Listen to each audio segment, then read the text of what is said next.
Was macht ein Gravel Adventure Bike aus? Das versuchen wir heute in diesem Test auszuprobieren. Hier steht das niegelnagelneue Ridley Canso Adventure. Und wer meinen Kanal schon länger verfolgt, der hat den Test mit dem Ridley Canso Fast gesehen.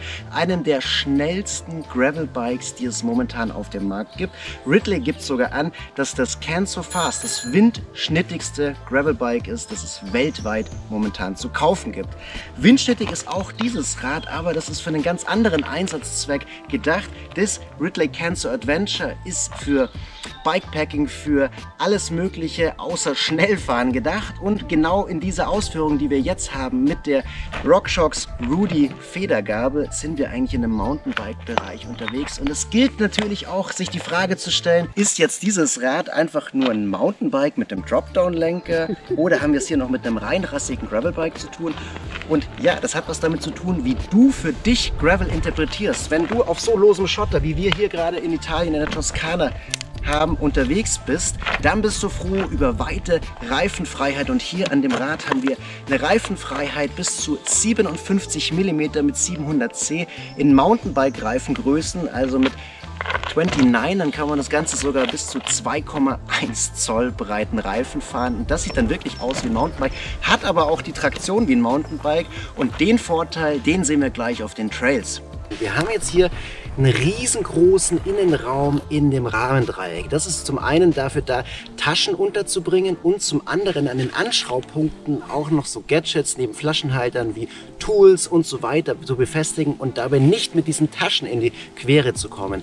Außerdem ist das Oberrohr flach angelegt, damit man hier unter diesem Pad befinden sich weitere Anschraubpunkte, eine Oberrohrtasche befestigen kann, die dann plan auf dem Oberrohr drauf liegt und dann nicht diese nicht ganz so schön anzuschauenden Lücken zwischen Tasche und Oberrohr entstehen lässt. Dementsprechend flach ist das Oberrohr auch auf der Unterseite. Was Anschraubpunkte angeht, so wurde bei dem Rad natürlich auch darauf geachtet, dass man möglichst viel Bikepacking-Equipment unterbringen kann. Weniger am Heck, sondern mehr an der Front.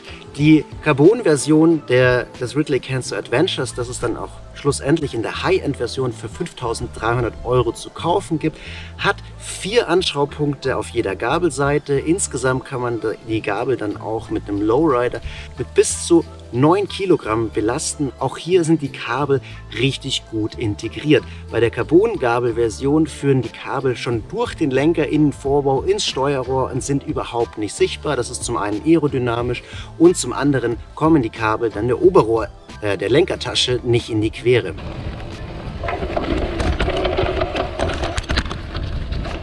Wenn wir jetzt noch mal ganz kurz auf die Technik achten, dann ist eine Sache hier sehr präsent, und zwar der Hinterbau. Wenn man dann zum Beispiel hier das Adventure mit dem Fast wiederum vergleicht, dann setzen die Kettenstreben super früh hier ins Sitzrohr an. Dadurch wird zum einen erreicht, dass das Sitzrohr besser flexen kann, die Carbon-Sattelstütze kann besser arbeiten und die Sitzstreben selbst flexen, aber sie flexen nicht hier, wie es beispielsweise bei den Systemen, wo hier Elastomere am Rahmen befestigt sind, passiert, sondern die Sitzstreben flexen an den dünnen Stellen, die hier in der Mitte der Sitzstrebe sind. Und wie sich das Ganze jetzt auf Trails verhält, das gilt es rauszufinden, und genau das machen wir jetzt.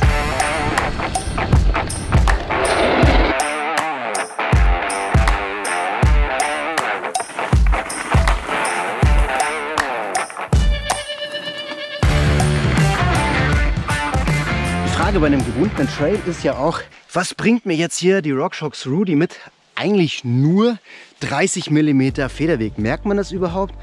Und ich finde, man merkt es enorm. Man merkt es echt bei jedem Tritt, dass vorne die Front ein bisschen absackt. Und ob ich das jetzt gut oder schlecht finde, weiß ich ehrlich gesagt noch gar nicht so genau. Da müsste ich wahrscheinlich länger damit fahren. Auf jeden Fall ist es erstmal ungewohnt. Das ist sehr, sehr, sehr ähnlich zum Mountainbike-Fahren. Beim Bergabfahren wiederum gibt es eine mehr Sicherheit, und es führt auch dazu, dass man sich einfach auch schneller zu fahren traut, mit mehr Selbstvertrauen sich in die Kurven legt und auch dem Bike viel mehr zutraut als mit einer starren Gabel. Das ist schon mal ein positiver Aspekt. Und wie entspannt man einfach freihändig auf diesem Untergrund hier fahren kann. Das habe ich bis jetzt auch mit keinem Gravelbike erlebt. Also bergab fahren macht mit dem Rad wahnsinnig Spaß. Es ist so fähig, richtige Felsblöcke wegzuschlucken, und diese tiefen Löcher von den ausgewaschenen Pfützen sind überhaupt kein Problem mit den breiten 47 mm Reifen, die jetzt da drauf sind, und natürlich jetzt hier auch nochmal die Federgabe. Es macht wahnsinnig Spaß, damit bergab zu fahren. Also sowas habe ich mit einem Gravelbike noch nie erlebt. Es erinnert mich wirklich stark an Hardtail-Mountainbikes, und das ist nichts Schlechtes, das ist was Gutes, es macht mega Bock. Für mich war es jetzt das erste Mal, dass ich auf einem Gravelbike mit einer Frontfederung unterwegs war.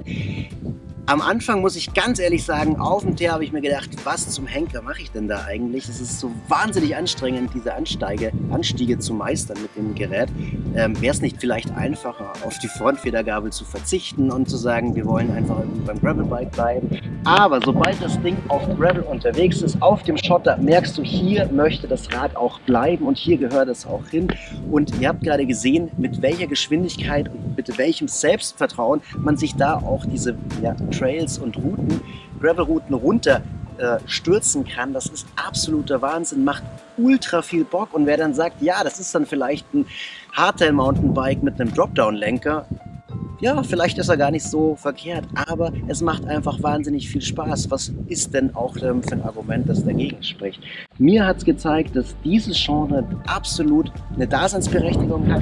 Wer sich für so ein Adventure-Gravelbike interessiert, sollte sich aber vorher im Klaren sein, dass er damit nicht unbedingt schnell auf Teer unterwegs sein wird, dass er vielleicht auch jemand ist, der viel Gepäck am Rad mit befestigen will, der viel mit dem Rad auch erkunden will und auch Bock hat, diese Vielseitigkeit vom Graveln, gerade in dem Spektrum des eher rougheren Hardcore-Terrain, wie es die Mountainbikes auch befahren. Vielen Dank an Ridley für das Rad zum Stellen und vor allem riesen Dankeschön an Stefano hinter der Kamera, der den ganzen Tag hier fleißig gefilmt hat, obwohl es überhaupt nicht seine Aufgabe ist. Stefano hat einen wunderbaren Podcast, den ich euch hier unten in der Videobeschreibung mal verlinke.